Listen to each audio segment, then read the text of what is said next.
You're with Julian on the Brown Note and a retro reviews on the show today of The Green Mile. Can you believe that I've never watched The Green Mile? To be honest, I think I kind of pushed it away a bit. So I am of the Shawshank fraternity. Obviously, Frank Darabont's Shawshank Redemption is one of the most, well, I think on Internet Movie Database, it's the most loved film of all time. And everyone loves it, and I don't think I could sit through it again because it's probably, I don't know, 15 to 20 times that I might have seen it. And so I should have jumped on board the Frank Darabont's follow-up, The Green Mile. But I don't know, something about the whole mouse thing and Mr. Tiddles, Save Mr. Tiddles, it kind of felt cloying, and I think with Tom Hanks involved, who I have loved in many films, but not as Forrest Gump, I kind of made this subconscious link between it being a very sort of cloying, PG, sentimental film, and, you know, just a lesser retread of The Shawshank Redemption. It's not true to say that, but it certainly is a retread to a degree in certain ways of The Shawshank Redemption, given that it's another film set in a prison, given it's another film where there's a murderer and the murderer has someone arrive in the prison who is connected with the real murderer.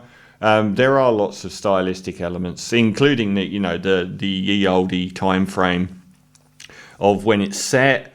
I think it's like Gus Van Sant with Good Will Hunting. You know, they had this massive hit film, even though The Shawshank was a latent hit film. It wasn't a hit film in the cinema when it came out, but it certainly was after that. I think the same thing happened with Gus Van Sant. Came out with Good Will Hunting, and then he did it again, the same film with Sean Connery as a reclusive writer, and it was just a retread of the same film. This is actually a lot more interesting in its narrative distance from The Shawshank Redemption, but it's clear that studios won't give us another one of those Shawshanky films. This time around, Tom Hanks is a prison guard, I think around the 1930s. I think they mentioned the Depression, suffering from a very bad bladder infection, or I don't know if it's testicular cancer. And he looks after death row, and they call their death row the Green Mile.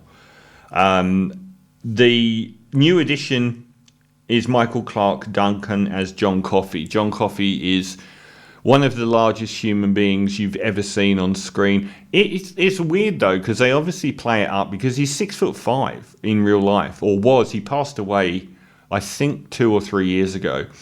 A much loved man, and he ended up in a lot of other films after this with his very iconic voice. He's found with 2 young girls raped and murdered and sent to death row. And his demeanour and manner are very odd. He seems very, very gentle. And early on we see that he has possible supernatural powers where he can remove Tom Hanks's ailment. And we see for over 3 hours. It's a very long film. I wouldn't have liked to have seen it in the cinema, but it was actually really good for home viewing because you kind of don't notice the more wayward scenes as much. It's kind of like you can go and make a cup of tea, and it's, you know, you're not missing on like really laser focused stuff. Over the course of it, we get a superb 2 villains in this are absolutely amazing. So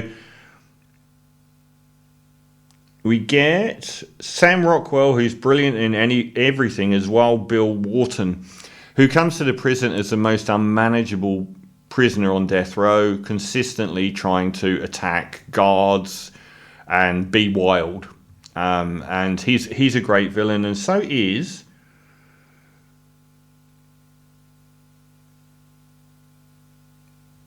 I've got to look up the actual name of the guy because he's such a good villain.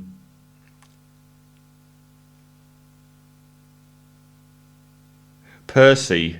The guy that plays Percy plays one of the best villains, Doug Hutchinson. He's a guard as well, who's on death row, and he just wants to do the executions, and he brutalizes everything in his path, and he's just one of the vilest, slimiest, horriblest villains you'll ever see. So we get these two fantastic villains. Most of the other cast always look like they just were guards that almost were cast in the Shawshank Redemption. But over the course of the story, Tom Hanks begins to understand that his new death row inmate is somebody that is like angelic, possesses an incredible ability to heal people. And we get the famous incident with a mouse where Percy stamps on one of the prisoners' pet mice, and he brings him back to life. And that leads to, there's spoilers in this because it's a 25-year-old film that's been seen by everyone. But there's the prison warden's wife is dying from a brain tumor, and that leads to the sort of like the denouement or final third of the film. It's a film that's been seen by everyone but me. I thought that it was mostly excellent. I do think it was a really, really good, solid watch. I don't know that outside of Percy or the... how can I keep forgetting this guy's name? Sam Rockwell. I don't know that any of the performances stood out, really. My flies ran down. I thought they were all perfunctory, and I think compared to the Shawshank Redemption, scene on scene, performance on performance, it isn't there, and narrative-wise, it isn't there. But I found that whole spirituality side of it actually really interesting. I thought they created this very interesting person in the John Coffey character who doesn't know really who he is or why he is like he is. I thought that was very sort of compelling and powerful and quite moving, and it's got really strong moving scenes. It's almost awkward because a lot of it is goofy PG, but then it's got these really horrific R-rated elements to it as well, where there's like violence and swearing and behaviour that is more at home to a much harder prison drama.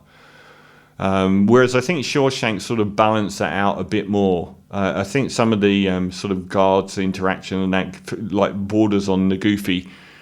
Also, I found some of the plot elements to be very implausible, and I didn't really understand them. I thought the whole breaking Coffey out to save the wife routine, even though the moment was good, the whole surrounding probability and implausibility of it all was extremely odd.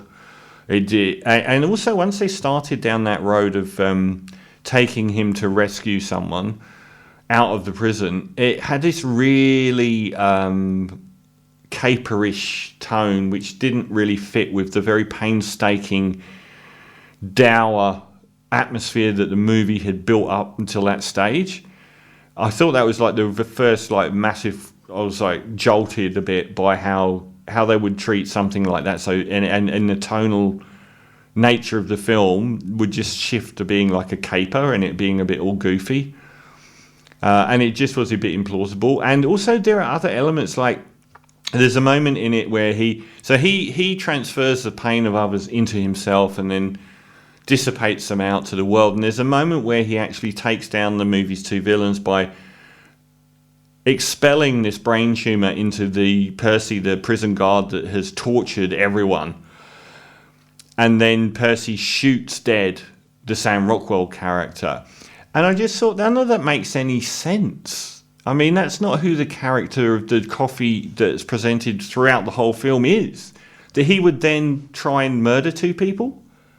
Or at least literally murder another person who was already on death row anyway. And I thought that whole element of Sam Rockwell actually being the murderer was like, that was the one inartistic part of Shawshank, which I've long come to terms with, which was that I went the first time I watched Shawshank Redemption, I got really annoyed at it because I wanted Tim Robbins to be guilty, because I felt that the story had much more power when he was guilty, and when it came through, actually he's not guilty at all. I kind of struggled with that. And then when there was the coincidence of the guy that knew arriving in the prison, that was the one part of Shawshank that I did struggle with. Although the fact that it has such a strong last third after that was worth it. But here, I've kind of felt like, what are the chances of the actual murderer ending up on the same death row a few meters away from John Coffey, who was convicted of the murder? I found that to be a bit incredulous. And I found the fact that he would then kill him when he was like this angel from above. But overall, it is a wonderful home watch. Not as compelling in any way as The Shawshank Redemption, but it does have some really powerhouse moments that are spotted throughout the whole movie. I'll give it a solid 8 out of 10 for The Green Mile.